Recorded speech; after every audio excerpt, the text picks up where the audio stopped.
Autobiography of Parley P. Pratt, Chapter 11, read by Lorraine Ferriante in Southern California. Sometime in February 1832, a conference was held by Bishop Partridge and the elders remaining in this part of the country. To this conference I was determined to go, though very feeble and almost unable to sit up. I was assisted onto a horse and rode 12 miles. I kept my bed during the conference, but at the close, several other elders, being about to take their journey to Ohio, determined to go. I kept my bed during the conference, but at the close, several elders, being about to take their journey to Ohio, I determined to go with them. I requested the elders, therefore, to lay their hands on me and pray. They did so. I was instantly healed, and the next morning started in company with Elder Levi Hancock, a journey of 1,200 miles on foot. I gained strength at every step, and the second evening, after wading through the snow about 6 inches deep for some 10 miles, I was enabled to address a congregation for the first time in several months. I now parted with Levi Hancock and had John Murdoch for a fellow traveler. We passed down the south side of the Missouri River among a thin settlement of people, mostly very ignorant but extremely hospitable. Some families were entirely dressed in skins, without any other clothing, including ladies, young and old. Buildings were generally without glass windows, and the door open in winter for a light. We preached and warned the people and taught them as well as we could. While ministering in these settlements and exposed to a heavy snowstorm, Brother John Murdoch was taken sick with a heavy fever. This caused us to stop early in the day among strangers in a small log cabin consisting of one room. We held a meeting in the evening and then had a bed made down on the floor before the fire. Before morning, Brother Murdoch was much better. But I was seized with a most dreadful chill, followed by a heavy turn of fever. Morning found me unable to rise or speak. As the bed was in the way, they lifted it by the 4 corners with me on it and placed it in the back part of the room on another bed. Here I lay entirely helpless with a burning fever, during which I distinctly heard a dialogue between John Murdoch and the lady of the house.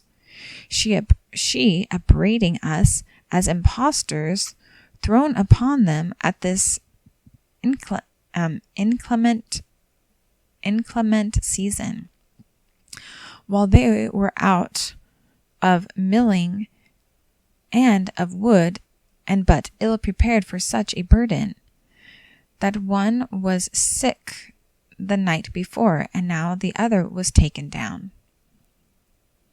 that it was 6 miles to the next house, snow and no road broken. Deep snow and no road broken, and we would probably be on their hands for weeks.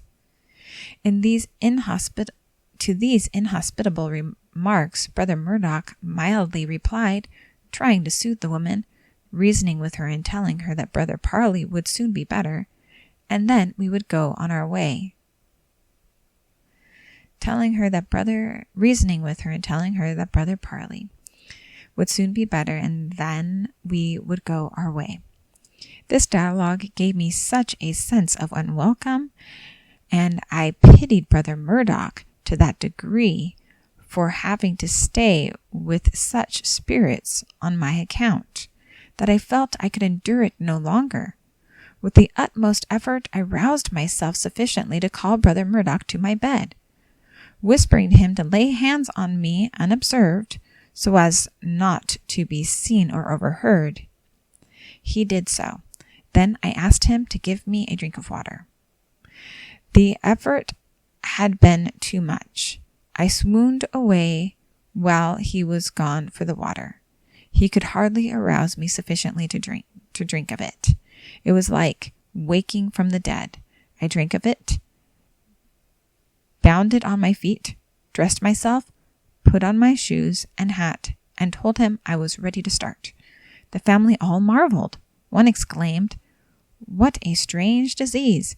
It could not be a fever, and then be cured in an instant." We gave no explanations, but started on our journey up a deep hill in the deep snow. In the midst of their urgings to stay to breakfast, or at least have a cup of coffee, I said nothing, but thought to myself, "Ye hypocrites, to murmur as you have, and then ask me to stay and eat." We traveled on for some miles nearly in silence, I waiting all the while for Brother Murdoch to make some remarks referring to our inhospitable treatment and the dialogue with the mistress of the house.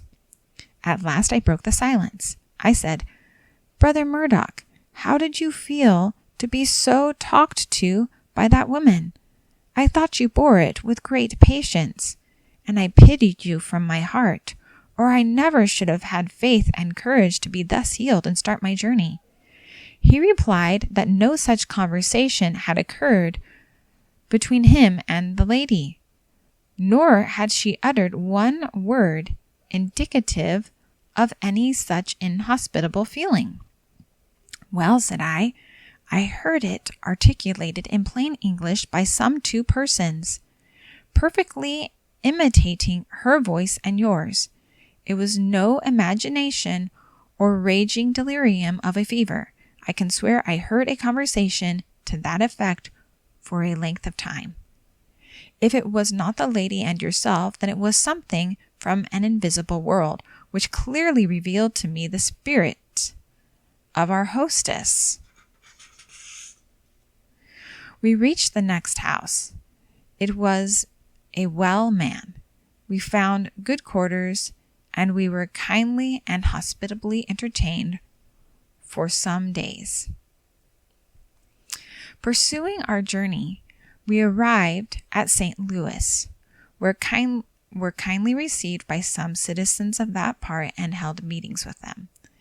They conveyed us over the Mississippi free of charge, and we continued our journey, preaching by the way. We arrived at length at Vandalia, and the then capital of Illinois. Here we were invited to a hotel, where we sojourned free of charge and preached to a good audience in the Presbyterian meeting house.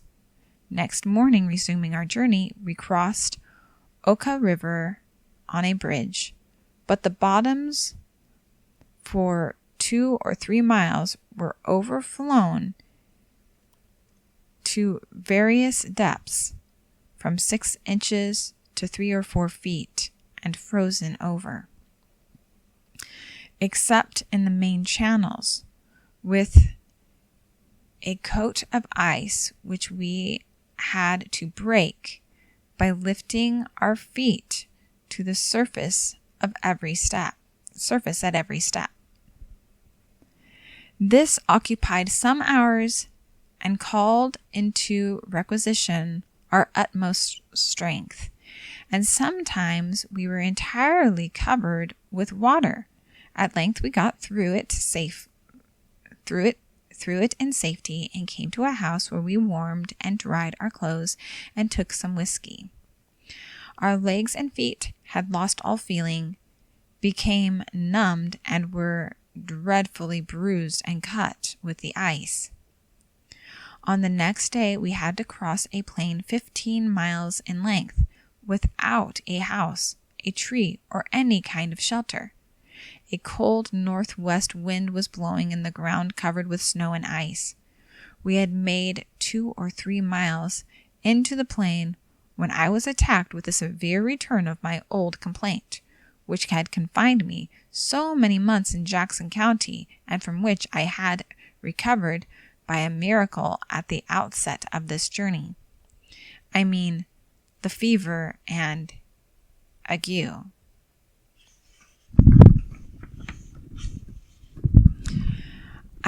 traveled and shook and traveled, till I could stand it no longer.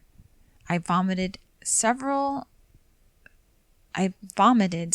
several times and finally fell down on the snow, overwhelmed with fever, and became helpless and nearly insensible. This was about 7 or 8 miles from the nearest house. Brother John Murdoch laid his hands on me and prayed in the name of Jesus, and taking me by the hand, he commanded me with a loud voice, saying, "In the name of Jesus of Nazareth, arise and walk." I attempted to arise. I staggered a few paces and was about to fall again when I found my fever suddenly depart and my strength come. I walked at the rate of about 4 miles per hour, arrived at a house, and was sick no more. We continued our journey, preaching by the way and crossing the Wabash at Vincennes. We stopped in that vicinity for several days, drawing crowded houses.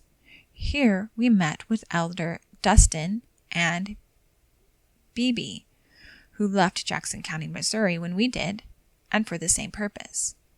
"Well, brethren, how do you do?" said we to them. "Tolerably well, only we have spent $10 each, which was given us by the bishop when we started, and we have sold books and spent the avails of them.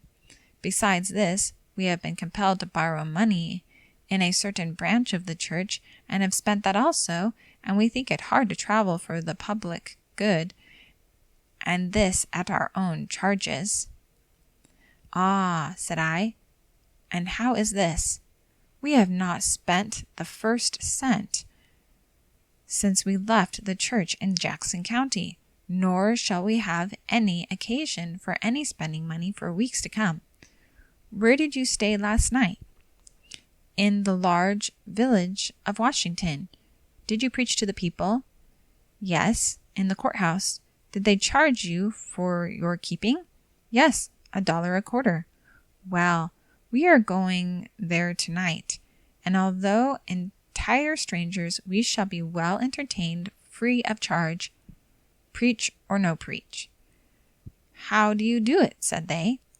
"Oh, we hold up our heads like honest men. We go to the best house, call for the best they have, make known our calling, pray with or preach to them, ask for their bill on taking leave, but they will take nothing from us, but always invite us to call again."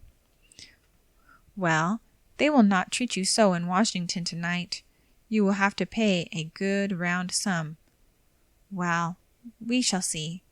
We took leave of them and of the good people where we had been preaching, having first sent an appointment by the mail carrier that if the inhabitants of Washington would get together, we would address them that evening.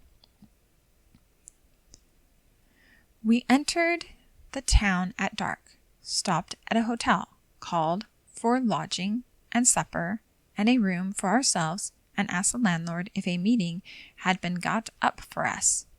He said the mail carrier brought the news of our appointment, but he believed it had been neglected to be given out. Was very sorry, made many apologies, and still offered to have the bell rung and the people assembled if we wished. We told him we were glad of an opportunity to rest and did not wish a meeting at so late an hour. We retired to our room and made no further acquaintance.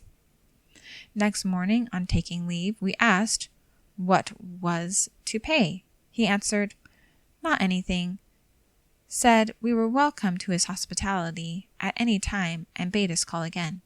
Leaving Washington, we were next entertained by a very hospitable preacher of the Christian order, whose name I have forgotten. We tarried at his house a week or two and preached to crowded congregations